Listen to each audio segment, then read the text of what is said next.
freedom from stress and mental anguish. That sounds far-fetched for many people. Therapist Dr. Jasmine Boone says that it is attainable for everyone. You just have to put in the work.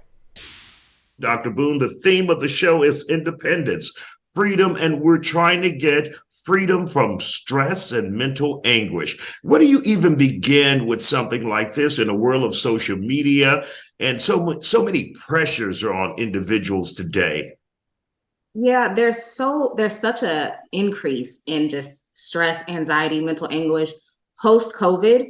And when you bring in social media, it makes things so much worse.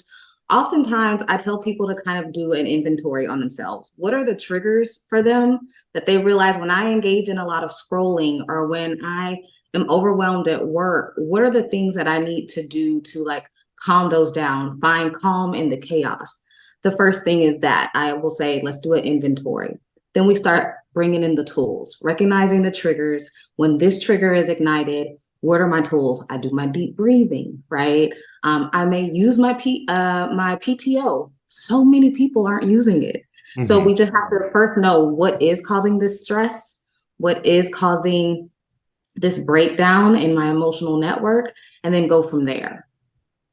One of the things, Dr. Boone, I have experience is like when I wake up in the morning and I check my messages, friends are sending me so many negative stories, so much racism on the internet, social media, people fighting. Of course, they think these are ideas for me to put on the show, but it becomes depressing at the beginning of your day when you open that phone and you see all of this negativity.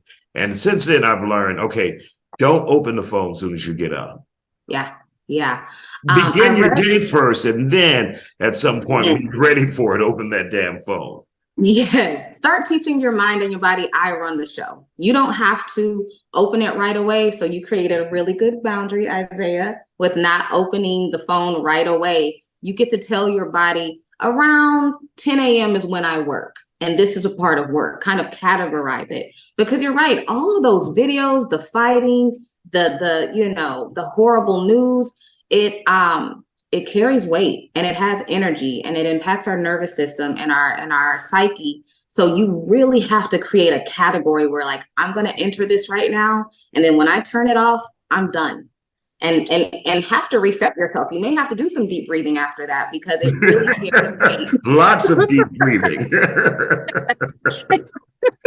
Now, what if you find yourself surrounded, Dr. Boone, by individuals who may be negative and they don't know any better? You know, you do better when you know better. And if these individuals are constantly bombarding you with negativity, it would take a toll on you, right? And how do you deal with it?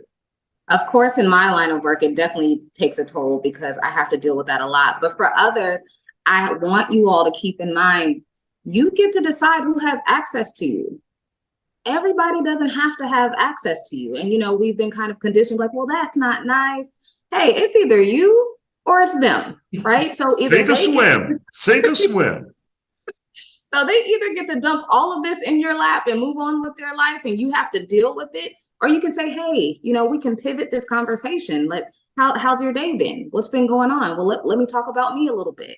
But you do not, if you find that cousin or that friend just really brings negativity, you have to decide, like, do I want to give them access to me? And you get to decide to what capacity they get access to you and setting those boundaries. And I'm a master at pivoting. If it gets too heavy for me, the conversation, I pivot and give it something else to talk about. Mm-hmm. When you talk about getting that mental anguish, that stress out of your life, what if you are an individual, you're stressful from your finances, you're stressful from your day-to-day life with your family and dealing with the issues of a family, you're stressed about the job. How do you find the time for yourself to find that area of peace so you're not so stressed out and not bogged down by mental anguish?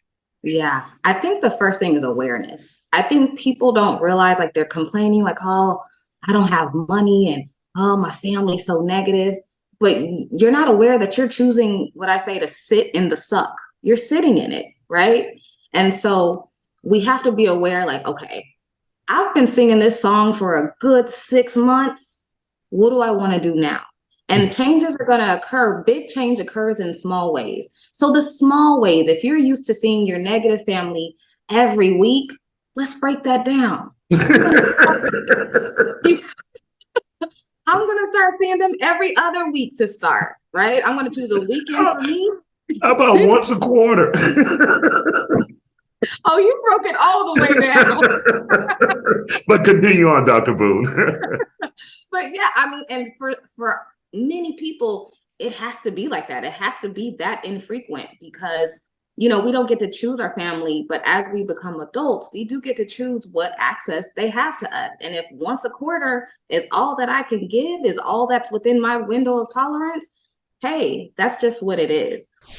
Stay with us here on this special edition of The Factor Uncensored. We'll be right back. And welcome back to The Factor Uncensored. Healing starts from within, especially when you're talking about being delivered from stress. Dr. Jasmine Boone talks about why you should take a look in the mirror. Are you also culpable in your stress factor?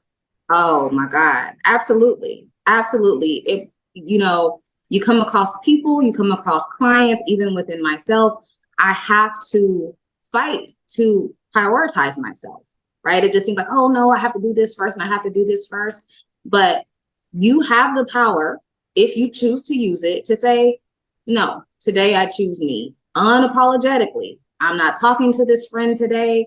I'm going to use PTO and just unplug. You know, we have a huge percentage as far as like how we're adding to our own anguish. And so if we are choosing to take responsibility and acknowledge that truth, we also have the responsibility and the power to change it.